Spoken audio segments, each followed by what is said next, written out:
Hi, I'm Ginger and this is my channel, Art That Plays and Prays. Welcome to the second video in my Kuala Lumpur series, and this is what I'll make. In this episode, I'll walk you through the beautiful city of Kuala Lumpur in Malaysia and show you the top Instagrammable places you must add to your bucket list. Some of these places are already well known, but some are hidden gems worth seeking out. While I talk about the best places in KL to feast your eyes on and shoot your pictures, I'll work on an ink sketch. For this drawing, I'll be using COPIC Shao markers, Sakura Pigma Micron pens, and a few colors of Shinhan Touch twin markers. And of the 10 places I'll be showing you, I picked only one for my painting since I can't draw everything for this one video. Later, you'll see exactly where this rustic kitchen is, and hopefully you'll fall in love with the place just as I did. Now let's travel off to tourist place number 1, Petronas Towers. This shouldn't come as a surprise because Malaysia's Twin Towers are so iconic. They're the most photographed place in Malaysia and the subject of many postcards, ref magnets, and t-shirts in every souvenir shop. These skyscrapers dominate the landscape and are so visible from a distance. Petronas is not the tallest building in the world. If I'm not mistaken, there are 18 other towers that are taller, and the tallest of which is Burj Khalifa in Dubai, which is more than 2,700 feet high. And that's already the height of a lot of mountains in the world. Petronas, however, is the tallest twin towers in the world. It's so huge that it's actually difficult to take a picture of it from the ground. You'll have to crane your neck too far back that you'll need to visit the physio thereafter. Petronas is so breathtaking you can't leave KL without clicking a few photos of it. At night, the whole building is lit up, and that's even more jaw-dropping. At ground level, there's still plenty to see. The KLCC Park has a well-manicured landscape, complete with a walking trail and a water fountain that's fun to watch. But it's a bit of a challenge to take photos here because there are hundreds of locals and tourists just like you who want to take pictures too, so you'll have photo bombers all over the place. That said, if you can spare the money, I think about 80 ringgit or less than 20 US dollars, take the tour that brings you up the lift for a bird's eye view of the city, and that's where you can take your best Instagram shots. The first stop of the tour is at the Sky Bridge. It is a bridge on the 41st floor that connects two buildings, and it was built to allow tenants to move from tower to tower without necessarily riding the elevators back down to the ground floor. Our guide said that the Sky Bridge is a floating structure, so you can feel some movement when strong winds hit, but not to panic. You're only allowed about 10 minutes in the skywalk, so take your best shots as fast as you can. When time's up, the guides will lead you to the observation deck on the 86th floor. That's where you can get a 360-degree view of the city and its unique intermingling of modern and heritage buildings. Enjoy it, but be quick about it too because the stay on the deck is time limited as well.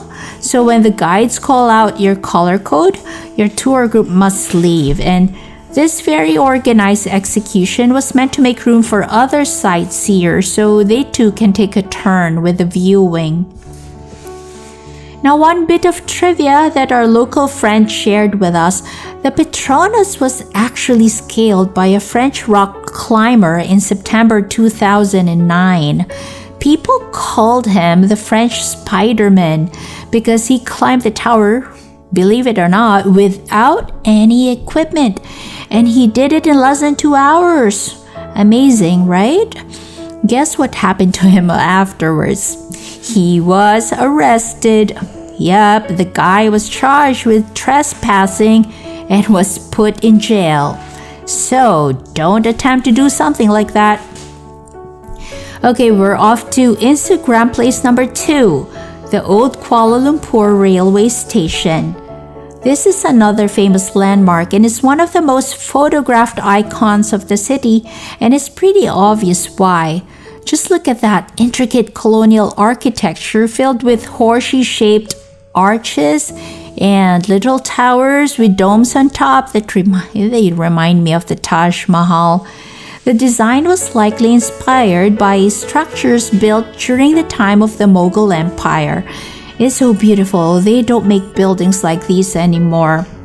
Now, the railway station was built in 1892, and a section of this structure was once occupied by the Heritage Station Hotel, but it was closed in 2011 because of declining patronage. It used to have 170 rooms and a very classy lobby with a restaurant and a bar, but as you can see, the building has fallen into disrepair and can't be livable by the looks of it. It's not as grand inside as you can see outside. Many parts are not even well lit, but this historic architecture still carries a lot of nostalgic feels. And I was so glad we had the chance to explore this place, even though it's not your usual touristy destination. We were lucky to pass through the ticket gates to have a peek inside because our local guide told the guard we were tourists and wanted to just take a few quick videos, so the guard let us through without us having to buy a ticket. And just as we entered, a commuter train was coming in, so that was so cool.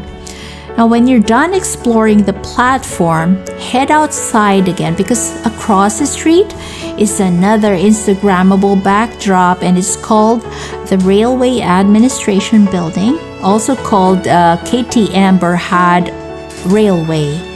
It was built by the same British architect who made the railway station, so you'll notice the similarity.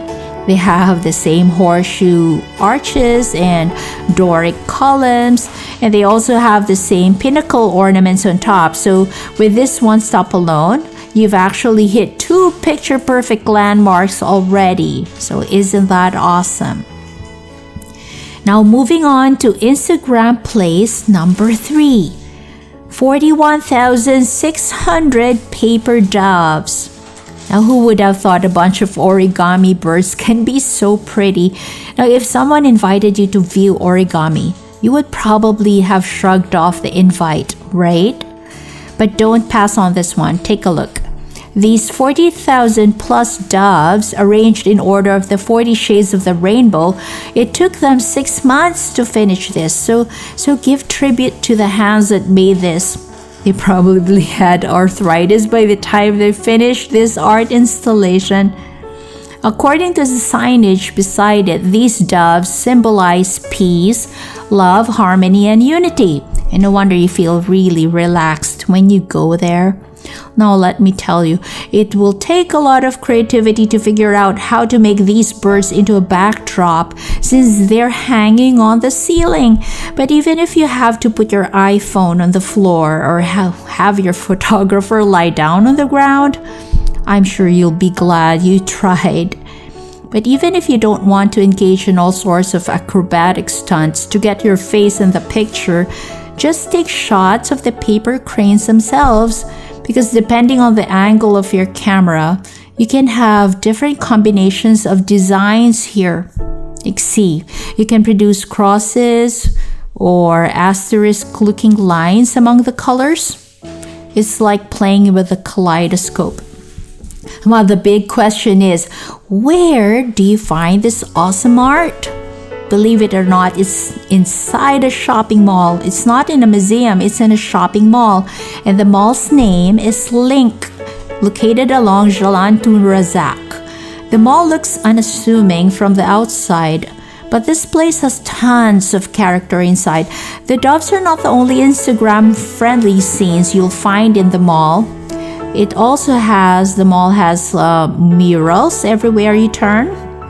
Like bringing an avid Instagrammer in this mall is like bringing a kid in a candy store. Your eyes will definitely pop out. No doubt about it. What else can you find? besides the rainbow paper doves, Link has multicolored steps that are fun to climb. You can find light fixtures. They're bunched together into a hanging collage. And there's this beautiful courtyard that gives off a rainforest ambiance. It's a spot that's perfect for nature lovers, tree huggers, and all of you environmentalists and green thumbs out there. Wow, even the parking lot in this building is Instagrammable. Now, a trip to KL isn't complete without experiencing true Asian culture. Malaysia is a melting pot of cultures, right? So if you check the country's demographics, there's an almost equal mix of Malays and Chinese living there. But there are also Indian minorities and a lot of foreign workers from Thailand, from Bangladesh, Sri Lanka, and the Philippines. That said, let's head over now to Instagram place number 4, which gives us a tiny taste of India. I'll walk you inside the oldest Hindu temple in KL, oldest because it was founded in 1873, and the temple is called the Sri Maha Mariammam, and it's located in Chinatown near Petaling Street. Now, first impressions. The temple is inspired by Dravidian architecture, which is a design that's common in southern India, popularized by the ancient Tamil people. You'll immediately know it's Dravidian because of the pyramid-shaped tower on top of the wooden doors. That very elaborate entrance tower is called Gopuram, or Gopura, and it features several layers of statues carved on stone. Now, I'm not familiar with Hinduism, but from the looks of it, their Gopuram shows, I can see here some horses, a few horses, some statues of Hindu gods and goddesses, and warriors with bows and arrows, and some dancers. If you read history books, like I'll give you a bit of history, you'll learn that the Hindus were amazing temple builders, and that's pretty obvious from here. But throughout the course of history, because of Islamic invasion, thousands of Hindu temples have been destroyed in Afghanistan and Pakistan and many other places. Now, the exact number can't be determined, but historians claim at least 60,000 temples were wiped out. And where most of these sacred sites used to be, Muslim monuments were constructed instead. Now, even the famous Somnath temple in Gujarat, India, which legend says was built around AD 4, even that one was plundered during a Muslim invasion. A good thing that the devout Hindus decided to reconstruct this piece of history, and mind you, they didn't just renovate once. Reconstruction happened 17 times, imagine that. Now, why am I saying this? Knowing this bit of history, you'll appreciate more the Sri Maha Mariammam Temple in KL, even though it's just a tiny place and the inside is not as breathtaking as the outside gate. The fact that this temple survived to this day, that already is mind-blowing. Now, you might wonder if non-Hindus can enter, and the answer is yes. They are open to tourists even if they have ongoing events inside. In fact, when we visited, there was a wedding, and it was a feast to the eyes also because the bride and groom were wearing traditional Indian costumes, which were so colorful and they're very elegant. But there's a bit of a caveat there. You are not allowed to wear shoes inside, and women should be appropriately covered, and that means no exposed shoulders, no exposed knees, no shorts, no sleeveless blouse. Now, the place, they have storage for footwear, but you have to pay 20 cents for that, which I think was an unexpected money grab for us tourists. But anyway, it was a small price to pay for the experience. Now, since we're already in Chinatown, let's go to Instagram place number 5, Kwai Chai Hong. I already featured this place in my first Malaysia video about street art. If you want to check it out, click the link on the upper right-hand corner of your screen right now. Kwai Chai Hong was once the best-kept secret in Chinatown, but not anymore since its launch in 2019. last year. It's come under the radar of many tourists, and so it's now a hotspot for IG enthusiasts. And as such, it's worth featuring again in my second video in this KL Art That Place series. In 2018, this place had dilapidated pre-war buildings which were restored for 7 months. Yeah, 7 months until its launch in April the following year in 2019.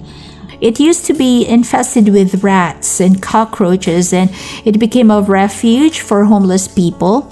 But the city worked to bring back the culture in Kwai Chai Hong, and local artists were commissioned to paint murals on the rustic walls without tampering its rich history. Now, the entrance to the artsy laneway is tucked in a narrow alley, but it's not a challenge to find it because nowadays, you'll see lots of people walking in and out of the area. 10 previously ignored shops were cleaned up, revived with fresh paint, and turned into dine-in restaurants. And one of these buildings was restored with bright yellow paint on the walls and turquoise paint on the window shutters. And the sharp colors have dominated the scene, and you can't miss it. Even if you have dark sunglasses on, you can't miss it. Now, one thing I like about the place, instead of throwing away some of the broken down windows during the renovation, some of the artists made a collage of them on the wall, and you can find them immediately on the left as you step on the footbridge. The bridge itself was made from reclaimed wood from old shops, and it's great because the company that spearheaded the restoration project, they tried their best to recycle as much as they could. Now, one last thing, the wall art tells a story, and mostly they're about the lifestyle of the Chinese settlers in the 1960s. And across the footbridge is KL's oldest lamppost. I think it was set up in 1903 or 1904, thereabouts. Around the same time, electricity came to the city for the first time. They say it's a functioning lamp, but when we visited, it was daytime, so there was no way for us to find out. Anyway, let's move on to Instagram place number 6, Merdeka Square, and it's also called Dataran Merdeka. It's the most prominent structure here. You can see here the Sultan Abdul Samad building, which was also for a while it was just called government offices, because the building was home to, yes, you guessed it, government offices.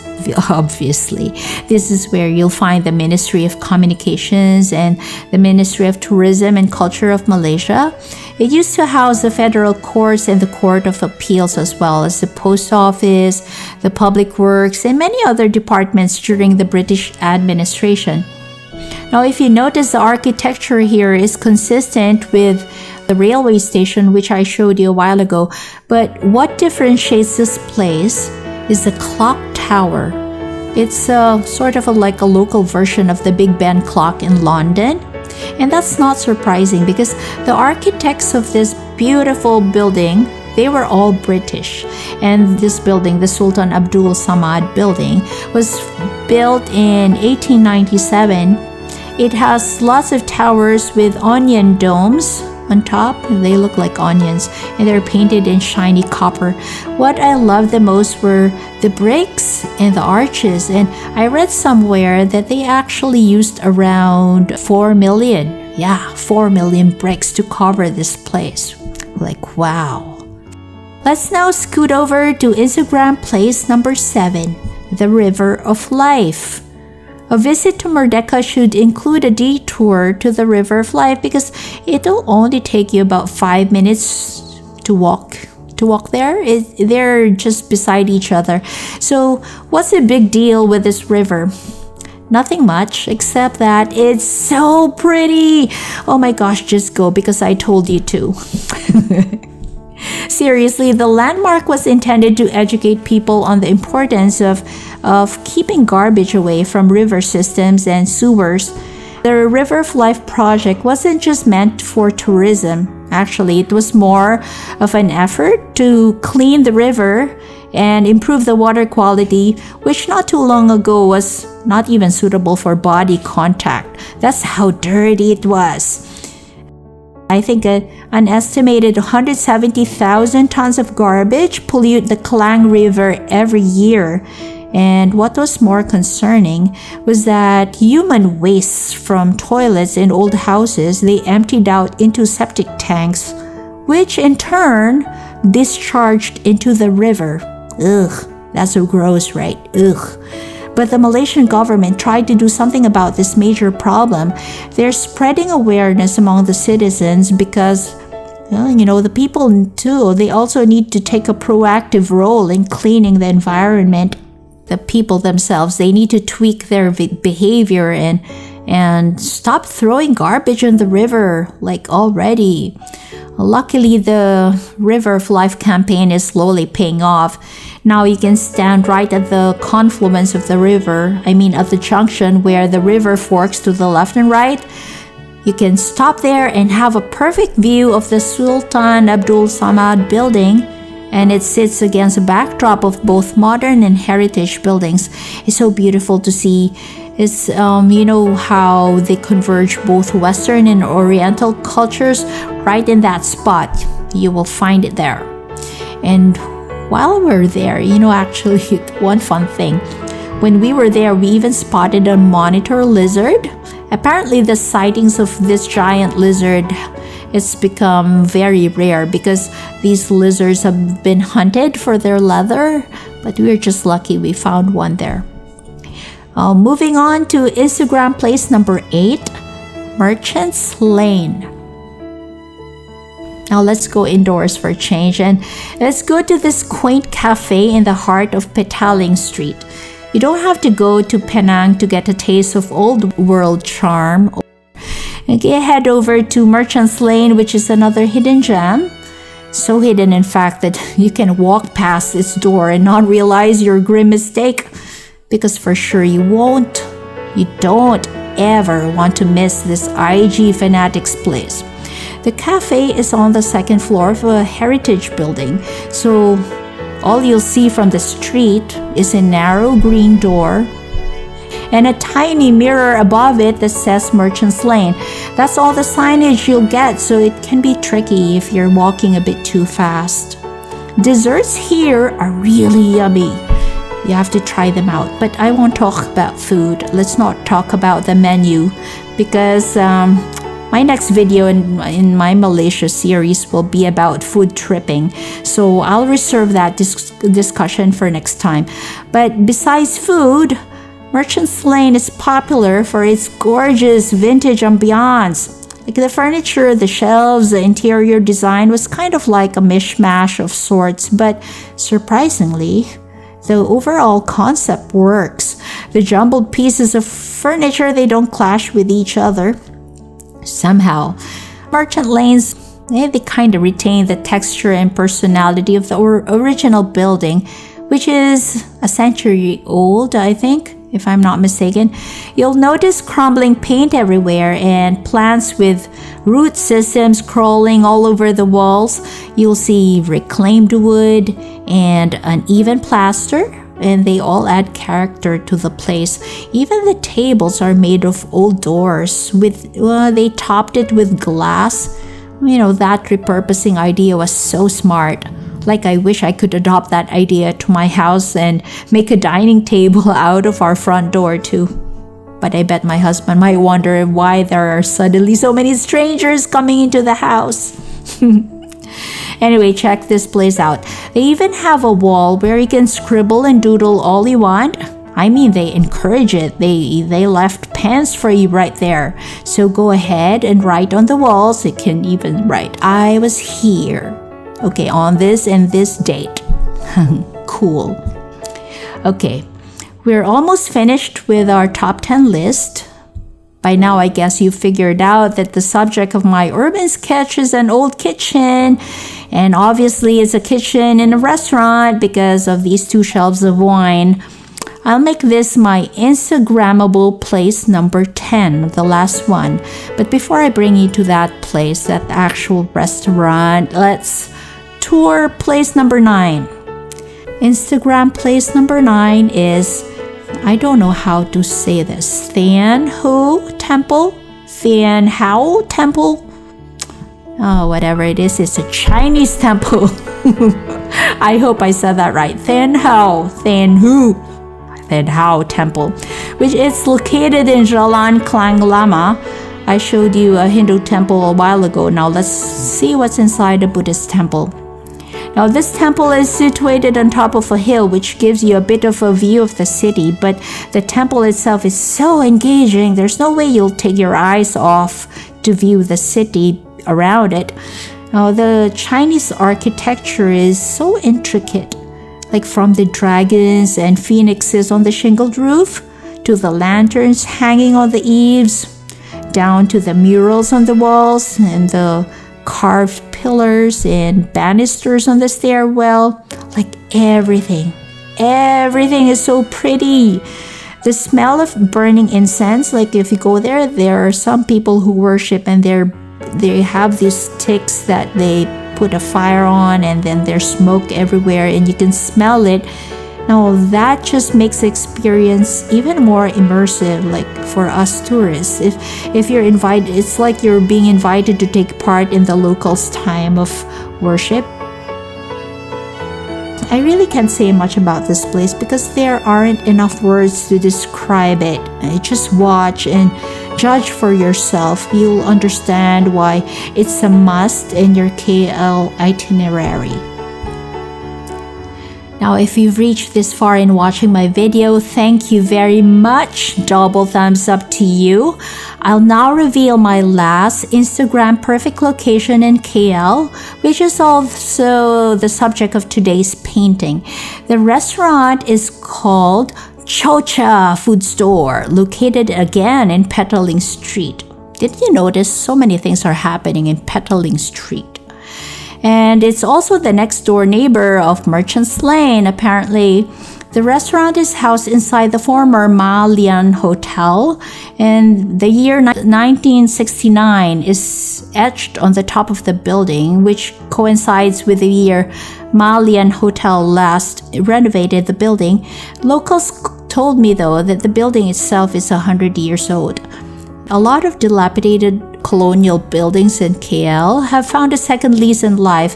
Instead of flattening these shop houses into rubble, they were given new purpose and revived to cater to a more contemporary crowd, and Cho Cha is one such place.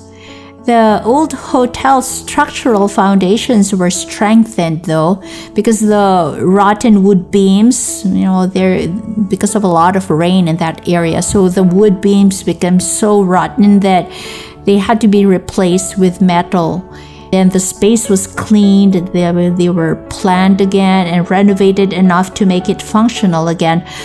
From a hostel, the space became a trendy restaurant which Instagram enthusiasts will scramble to visit, not just because of the vintage semi-industrial ambiance, but also because of their authentic Chinese Malaysian food. It's a fusion restaurant. Like Merchants Lane, the building facade is so understated, you wouldn't give this place a second look. There's no signage. In fact, I had to ask for a menu to find out the name of the restaurant. And because of frontage, there's no mark of a Cho Cha there. And it has the same retro tiles my grandmother had in our ancestral home in Manila. I wouldn't think of pushing through the front door because it's not that pretty. But our local guide was so on point in saying that we'll click our cameras nonstop once we're inside. And boy, we sure did. I took so many pictures that I actually forgot to order lunch first. Good thing the restaurant manager didn't mind, and she was so gracious and a really perfect host. Now, eating within the walls of a historic building among remnants of bygone years, that is one experience you wouldn't want to miss. So if you happen to be in KL, give this restaurant some love. Maybe their success will prompt urban planners and developers to adopt and repurpose more historic buildings instead of quickly tearing them down.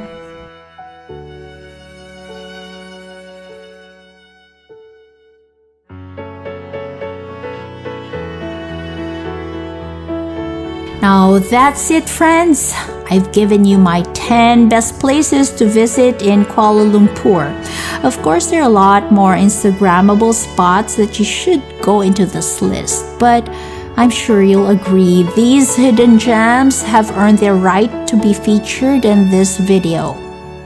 So I hope you also enjoyed my rough pen and ink drawing of Cho Cha's open bar and kitchen. And this is it for now. I'll catch you again next time. This is Ginger of Art That Place and Praise. Goodbye.